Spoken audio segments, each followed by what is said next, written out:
মনের খিদে পেটের খিদে মিলেমিশে একাকার। বই কিনলে খাবারের বিলে ছাড়, খাবার কিনলে বইয়ের দামে ছাড়। পয়লা বৈশাখে নতুন উপহার। একসময় বাংলা নববর্ষের প্রথম দিনটা সিনেমা জগতে শুক্রবারের মতো ছিল। এই দিনেই নতুন নতুন বই প্রকাশিত হতো।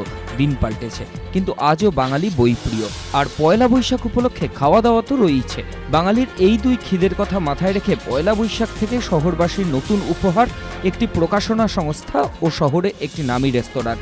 ওই নির্দিষ্ট প্রকাশনীর বই কিনলে সংশ্লিষ্ট রেস্তোরাঁর মিলবে ছাড়। একইভাবে ওই রেস্তোরাঁ থেকে খাবার কিনলে সংশ্লিষ্ট প্রকাশনা সংস্থার বইয়ে ছাড় মিলবে। শুধুমাত্র এই শহরেই নয়, কলকাতার বাইরেও বিভিন্ন শহরে ওই রেস্তোরাঁর শাখা রয়েছে।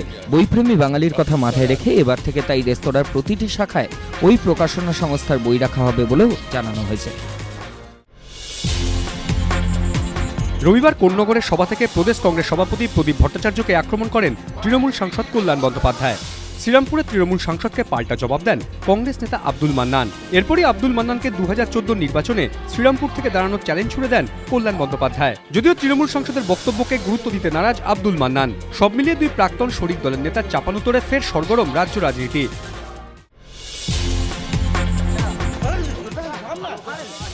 এলাকায় ঢুকতে পুলিশের জালে উত্তর 24 পরগনার শাসনের একসময়ের দোর্দণ্ড প্রতাপ সিপিএম নেতা মজিদ মাস্টার। রবিবার বিকেলে শাসনের কাছে বারাসতের 2 নম্বর ব্লক এলাকা থেকে তাকে গ্রেপ্তার করে পুলিশ। সিপিএম এর অভিযোগ, শনিবার রাতে বেলেঘাটা এলাকায় তাদের পার্টি অফিসে ব্যাপক ভাঙচুর চালায় তৃণমূল।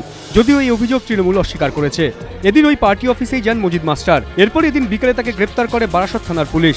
পুলিশের বক্তব্য, খুনের ঘটনায় জড়িত থাকার অভিযোগের পাশাপাশি দুষ্কৃতীদের সঙ্গে নিয়ে এলাকায় অশান্তি ছড়ানোর চেষ্টার অভিযোগে মজিদ মাস্টারকে গ্রেপ্তার করা হয়। গ্রেপ্তারের ঘণ্টা তিনেকের মধ্যে জামিনে মুক্তি পান মজিদ মাস্টার। রাজ্যে রাজনৈতিক পালাবদলের পর থেকে মজিদ মাস্টারকে নিয়ে সিপিএম তৃণমূল চাপানুতোর তুঙ্গে। মজিদ মাস্টারের গড় শাসনে বিশাল মিছিলও করেছে তৃণমূল নেতৃত্ব। তাকে গ্রেপ্তারের দাবি করা হয়েছে। 2011 ভোটের আগে থেকেই এলাকা ছাড়া ছিলেন মজিদ।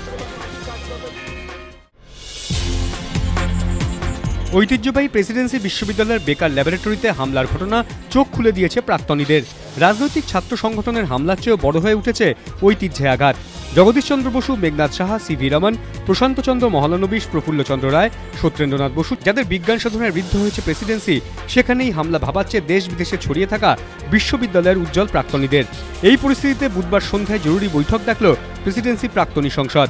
বৈঠকের আলোচ্য সূচিতে অন্যতম বিষয় কলেজ স্ট্রিট চত্বরকে মিছিল মুক্ত করার ভাবনা। প্রেসিডেন্সি, কলকাতা বিশ্ববিদ্যালয়, Sanskrit college, Hindu school, Hare school, Sanskrit collegiate school, medical college ঘিরে রয়েছে কলেজ স্ট্রিটকে। এই শিক্ষা প্রতিষ্ঠান জোনে অহরহ লেগে থাকে মিটিং মিছিল। অভিযোগ, এরকমই একটি মিছিল থেকে সেদিন আচমকাই হামলা চালানো হয়েছিল শতবর্ষে পা দেয়া বেকার ল্যাবরেটরিতে। প্রেসিডেন্সি কাণ্ড থেকে শিক্ষা নিয়ে বিশ্ববিদ্যালয়ের প্রাক্তনীরা তাই চাইছেন মিছিল মুক্ত হোক কলেজ স্ট্রিট।